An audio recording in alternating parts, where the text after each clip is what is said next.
Naam, Mwanzo sura ya 3 ndipo penye habari za Eva na nyoka na matokeo ya dhambi ya asili.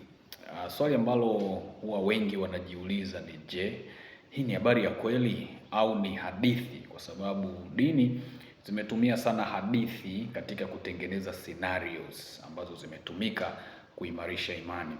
Sasa katika vitu ambavyo vinafanana na ukweli huo ni hiki kisa cha Eva na Adamu kutembelewa na nyoka, habari za mti wa mema na mabaya na vitu vingine. Kiukweli haithibitishwi kisayansi, hivyo imani yako na uelewa wako ndio utakao kufikisha mahali pa kutambua kwamba kisa hiki kilikuwa ni cha kweli kabisa ama ni hadithi iliyotungwa kwa ajili ya kueleza na kuimarisha imani. Sasa leo nataka tu tujikumbushe matokeo ya ile dhambi ya asili. Tujikumbushe hayo tu, nini kilitokea baada ya Adam na mkewe kula tunda la mti wa ujuzi wa mema na mabaya ambao walikuwa wamekatazwa na baba yao. Na baada ya kula, matokeo yaligawanywa katika wahusika wote watatu. Wa kwanza kabisa ni nyoka ambaye yeye alipewa laana zaidi ya wanyama wote, kalaaniwa zaidi ya wanyama wote na akapewa adhabu ya kutembelea tumbo kwa maisha yote, lakini pia akapewa adhabu ya kula mavumbi, ambaye yeye atakuwa anakula mavumbi hayo hayo anayoyatembelea.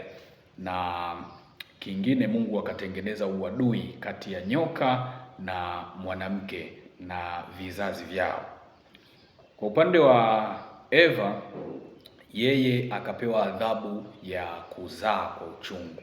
Mungu akaiweka hiyo kwamba atapata watoto kwa uchungu, lakini pia Mungu akaifanya tamaa yake kuwa kwa mumewe na akaagiza kwamba mumewe atamtawala.